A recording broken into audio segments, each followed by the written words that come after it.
अब आगे देखना भाई और बहनों, आगे देखना जो हमारे मतलब की बात है। सदना भगत से क्षमा याचना तथा अपनी गलती सार्वजनिक करने से नंबरदारनी के दोनों स्तनों के जख्म ठीक हो गए, दर्द भी बंद हो गया, परंतु कटे निशान आजीवन बने रहे। ठीक इसी प्रकार भाई और बहनों, वर्तमान में गुरुदेव भगवान के इसार जेल जाने के बाद उनके कलयुगी परिवार ने, कोऑर्डिनेटरों ने जो जो महागलतियां की हैं, परमेश्वर के भक्ति विधान को तोड़कर, गुरुदेव के वचनों को तोड़कर, मर्यादाओं को तोड़कर, जो धनाना गांव में बैडमिंटन का स्टेडियम बना दिया गया है, जगह जगह ये सतलोक फर्जी आश्रम खोल दिए गए हैं, आश्रमों में हॉस्पिटल का काम शुरू कर दिया गया है, भक्तों का दान धर्म का पैसा गुंडों की सीबीआई जांच में लगा दिया गया, जाट आरक्षणों में लगा दिया गया, गोहाना जाट धर्मशाला का 5वां फ्लोर, जिससे हम भगत समाज का कोई लेना देना नहीं, उसे बनवाने का कोई मतलब नहीं निकलता। गुरुदेव के बड़े लड़के वीरेंद्र ने ठेका ले लिया, जो करीब 1 करोड़ रुपए में बनेगा। इसके अलावा और भी ना जाने कितने कुकर्म, भगत समाज से गंदी राजनीति करवाना, राजनेताओं की रैलियों में भक्तों को बसों में बैठा बैठा के लेकर जाना। आने वाले समय में भाई और बहनों, केवल एक ही रास्ता है सतगुरु रामपाल जी परमेश्वर जी के कलयुगी परिवार के पास, इन कोऑर्डिनेटरों के पास। यदि ये भक्ति करना चाहते हैं तो इनको परमेश्वर से नाक रगड़ रगड़ के क्षमा याचना मांगनी पड़ेगी।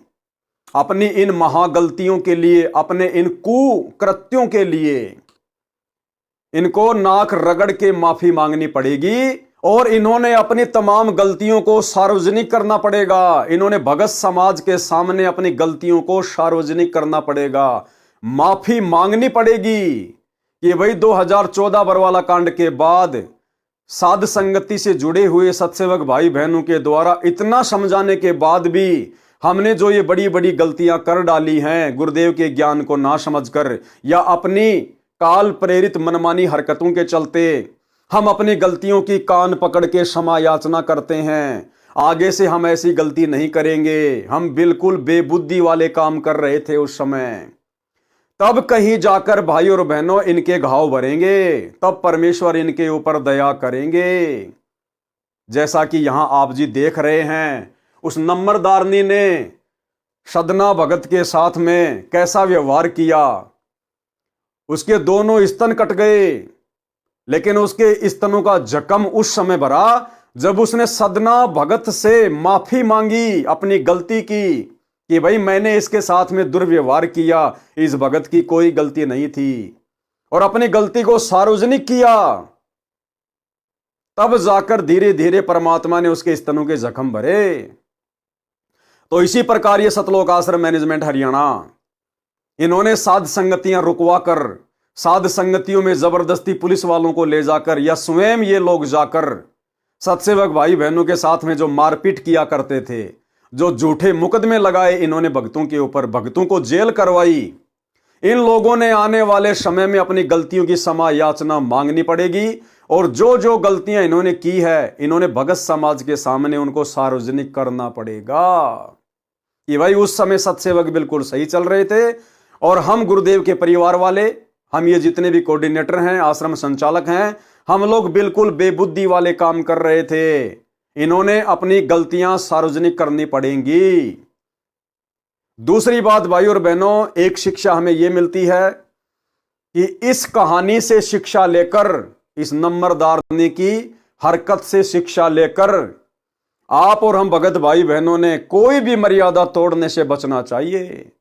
भक्ति मार्ग पर कोई भी ऐसा कुकर्म करने से बचना चाहिए, अन्यथा आने वाले समय में यह परमात्मा का विधान है, उस भगत को उसी समय माफ किया जाएगा जब वो भगत सर्व समाज के सामने, सर्व संगत के सामने अपने उन कुकर्मों को सार्वजनिक करेगा कि भाई मेरे से तो ये गलती हो गई, मैंने तो इस बहन की तरफ कुदृष्टि डाली थी, मेरे मन में इस बहन के प्रति ये गंदे विचार आए थे, भाई मैंने तो ये गलती की थी, अन्यथा उसका वो संकट समाप्त नहीं होगा।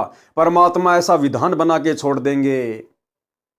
तो भाई और बहनों, हम वो गलतियां ही क्यों करें कि बाद में आगे चलकर हमारे को सार्वजनिक माफी मांगनी पड़े, हमारे को सर्व समाज के सामने बेइज्जत होना पड़े।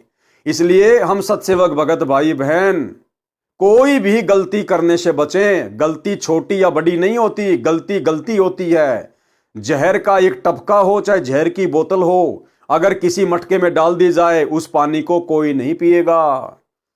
तो आप और हम भगत भाई बहन इस भक्ति मार्ग पर अपने सामाजिक जीवन में, पारिवारिक जीवन में या आध्यात्मिक जीवन में, क्योंकि भगत का फिर अलग से कोई समाज नहीं होता, कोई जीवन नहीं होता जब वो भक्ति मार्ग में आ जाता है। इसलिए आप और हम सभी भगत भाई बहन भक्ति मार्ग पर कोई भी गलती करने से बचें, अन्यथा आने वाले समय में यदि उस गलती के परिणाम से बचना है तो फिर आपने अपनी उस गलती को, अपने उस कुकर्म को सार्वजनिक भी करना पड़ेगा और उस समय फिर आपकी बेइज्जती भी होगी। और परमात्मा कहते हैं फिर आप भगत समाज में वो इज्जत प्राप्त नहीं कर सकते, वो स्थान फिर आप कभी प्राप्त नहीं कर पाओगे। इसलिए हम इन कथाओं से शिक्षा लेकर निकट भविष्य में छोटी से छोटी गलती करने से भी बचें। सदना भगत से क्षमा याचना तथा अपनी गलती सार्वजनिक करने से नंबरदारनी के स्तनों के जख्म ठीक हो गए, दर्द भी बंद हो गया, परंतु कटे निशान आजीवन बने रहे।